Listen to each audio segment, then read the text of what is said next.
Sa bawat bundok, sa bawat dagat, pamana ng ninuno'y walang katulad. Buhay na kultura, yaman ng lupa, sa bawat kamay ng magsasaka at mangingisda. Ito ang tinig banal na idinisenyo ng Aba para sa mag-asawa. Pero kapag ito ay inabuso natin at ginamit natin kung kani-kanino, lalo na sa pangyayari ito kay Reuben na nahulog sa pagkakasala kasi hindi dapat. No? Kaya sa sulat ni Moses, kaya nagkaroon ng pagbabawal na dungisan ang higaan ng ama dahil dito sa pangyayaring ito. No?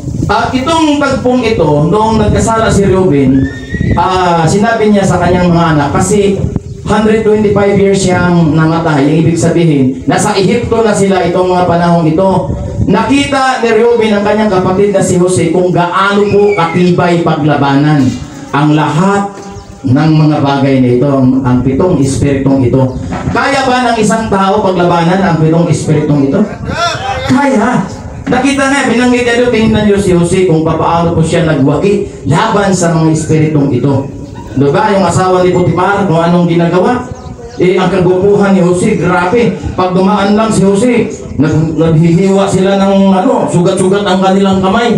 No? Talo si Piolo Pascual. Ay, wapo! Puto lang mga kuko. Ganun na ang description doon sa yung natapos. Talaga, hindi lang yung alam natin eh. So, sige, huwag na natin balikan yun. Basta ang mahalaga, nabuhay siya at nagkaroon ng pamilya. Okay. So, yan po ang napakahalaga ng buhay, mga kapatid.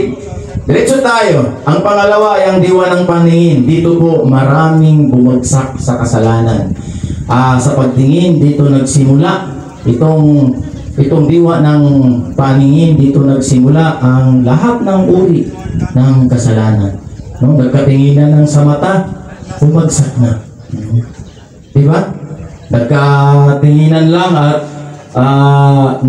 nagkatitigan. Ang dami ng kwentuhang nabuo sa kanilang isipan at nabuo ang bawal na pag-ibig. Diba? Kaya yun ang no? Kaya naranasan ni Reuben yan. Hindi natin alam ang kwento, no? Na naisulat dito na itong si Bilha ay may pagka din ito. No? Kasi si Reuben ang panganay, bata pa si Bilha, matanda na si 84, matanda na si Jacob. Siyempre katulong itong si Bilha, bata pa ito. No? Kumbaga baka kaidaran lang ito ni Reuben. Bilang panganay, makita natin. So may namumuo na ganon. So kaya na ituro ni Reuben dito na yung hirap na nagkasala ka, pagkatapos pagsisihan mo, isang desisyon na minsan mong ginawa at mahabang panahon na iyong paghirapan at maraming madamay. Hello? Nangyari na ba sa inyo yan? Sabi ng isa, bumugulo. Nung kabataan ko, gano'n eh. Hindi na pwede ngayon ha, 50 na tayo. Mahirap. So, sa tingin lang, pwede tayong mahulog sa pagkakasala. No? Hindi lahat ng tumingin sa'yo, may gusto sa'yo. No? At kapag tumingin sa'yo, huwag kang makuha sa tingin. Di ba? Pag may tumingin sa'yo na malagkit, huwag kang makuha sa tingin. Minsan, ginagamit ni Satanas yan para mahulog tayo sa pagkakasala. Ngayon, kapag nandoon ka na, wala ka nang tumingin ng magandang resulta pag ginawa mo. Isipin natin, no, na panandaliang aliw, mahabang panahong pagsisisi. At saka magsisin offering talaga kayo. Kaya nga, kung si Duterte ang kasama natin, nasasabihin niya, huwag niyong subukan. Masisira ang buhay niyo. Okay. So, ingat po natin ha, mga kapatid. Ang kasunod, ay ikatlo ay diwa ng pandinig. Napakagrabe nito. Yung pandinig, mabilis ito eh. Mabilis ito, parang Twitter talaga. May gusto daw sa'yo siya. Ha? Dahil, hindi ko naman type yan.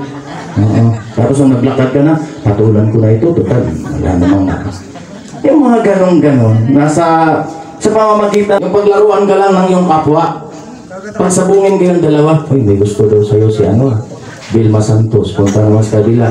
Sabi naman doon kay Rector, may gusto daw siya si Vilma Santos. Nagkatuluyan, pagkatapos nagpakasal, naghiwalay din. Bakit hindi talaga yon ang kanyang kaparis? Sinabi kaya ni Ruben dito, mamaya si Kang Felix ang magpatuloy dyan, ang ganda. Ang sabi niya, mga anak, huwag kayong tumingin sa mga ganda ng babae. Huwag yung tingnan yan, huwag yung bigyang pansin. At kung gusto nyo maghintay kayo, nabigyan kayo ng ating dakilang Ama. No? Meron dito dito lang nag-asawa sa kawan. Ang tagal. No? Marami sa inyo na nag-asawa dito lang. Naghintay ko, binigyan siya na Bro Marpe. Kaya matinding pag-iibigan na yan. No? Hindi yan ang giniba nila ang pag-iibigan ni Jano Gibbs at Manila Renis. Di ba? Yan ang payo ni Ruben sa atin na hintayin natin ang mga ganon. Kapag si Aba ang nagbigay, perfecto para sa'yo yan. Okay, huwag mong padala sa mga huhong-hihong. Sa Bisaya pa, yung hong-hong-hong-hong. No? Huwag kayong maniwala sa ganon. No, mag-ingat po kasi ang espiritu na ito sa ating pandinig ay sobra itong Ako, nung kabataan ko, inaamin ko yan Nung madadala ka sa buyo, may mga bumubulong sa'yo, may gusto ro sa'yo si Kahit hindi mo gusto, pinatulan mo na kasi alam mo, dali lang to sa akin, may gusto sa akin. Kaya mapapasubo ka pag ginawa mo. No? Kaya tayong lahat, marami tayong karanasan ng gano'n dahil hindi pa natin alam ang diwa na ito, ang diwa ng pandinig. Gamitin natin ito, yung ating pandinig, gamitin natin para sa ating paglilingkod sa ating dakilang Aba. Okay? Ito daw, sabi ito, kaakibat ay pagtuturo. Ang sa pang-apat na diwa ay pang-amoy. Marami rin bumabagsak dito. Lalo na ang mga hindi naman parehas ang lalaki at babae. Dami nating karanasan dito. Pag sumakay ka ng jeep, pag may dumaan yung mga babae, pag ganyan, huwag kayong maligo, parang hindi natin